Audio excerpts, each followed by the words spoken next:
RMC Politique, le journal du off. Le journal du off, c'est le début d'une nouvelle semaine très politique à moins de 5 mois du premier tour de la présidentielle. Le service politique mobilisé pour vous raconter tous les matins les coulisses et les indiscrétions de cette campagne présidentielle. Bonjour Pierrick. Bonjour à tous. Bonjour Pierrick. Le premier des 4 débats des candidats à l'investiture des Républicains, c'est ce soir sur LCI et c'est le off du jour. Environ 2 heures d'émission a priori, pas le temps de parler de tout. 4 thèmes ce soir, le pouvoir d'achat, l'immigration, la sécurité et l'international. Les autres thèmes seront abordés lors des autres débats. Le prochain, ce sera sur BFM TV et RMC le 14 novembre, c'est dimanche prochain. Les 5 candidats auront le même temps de parole avec une introduction. Les prétendants répondront à 3 questions. À quoi ressemblera votre premier jour de président ? Quelle sera votre première décision et où aura lieu votre premier déplacement de président? Et puis une conclusion pour chacun. Éric Ciotti parlera en premier, c'est sur tirage au sort, avec un dispositif de fact-checking pendant toute l'émission. Les affirmations et les chiffres notamment donnés par les candidats seront vérifiés en temps réel pendant le débat. Alors, l'enjeu de ce débat, Pierrick, c'est de discuter mais sans se taper dessus. Et oui, les équipes de campagne se sont mises d'accord pour éviter les attaques personnelles ou trop violentes. On ne peut pas s'offrir le luxe de la division, confie un cadre du parti. Les candidats doivent garder en tête que tous devront se ranger derrière le vainqueur le 4 décembre. Un proche de Xavier Bertrand résume ainsi l'exercice: défendre ses idées, rester dans le couloir, dans son couloir, sans égratigner l'adversaire. Alors les candidats, justement, ils se préparent comment ?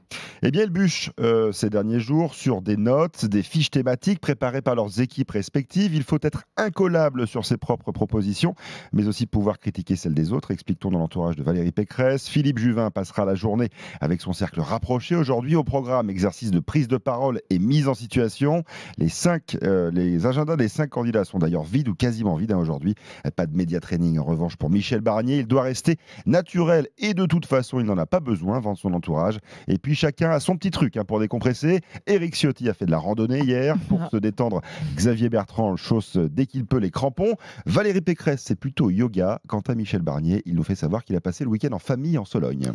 Eh bien, on verra quel effet ça a. Pierrick, les autres informations à retenir: opération confession pour les candidats à la présidentielle hier soir sur M6. Valérie Pécresse, Anne Hidalgo ou encore Marine Le Pen étaient invités de l'émission Une ambition intime. Les interviews des candidates avaient été enregistrées il y a parfois plusieurs mois. Marine Le Pen nous emmène dans le jardin de son pavillon en région parisienne où elle vit en colocation, et oui, avec une amie d'enfance depuis 5 ans. Et avec ses chats. Et avec ses chats, ça on le savait déjà.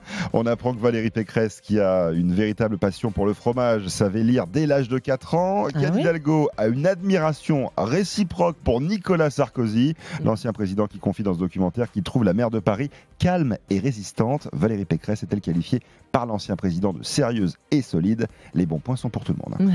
Dans le camp écolo, la campagne démarre vraiment. L'équipe de Yannick Jadot réunit son conseil politique pour la première fois le mardi 16 novembre à 18h. C'est une info RMC, sorte d'assemblée générale qui va rassembler tous les membres de son équipe, environ 30-35 personnes. Sandrine Rousseau est présidente de ce conseil. Objectif de la réunion, selon un proche du candidat écolo: réfléchir au récit. Comment on montre aux gens que l'écologie peut arriver au pouvoir. Merci beaucoup Pierrick Benoît, la chronique politique tous les matins à 5h40 avec le service politique d'RMC.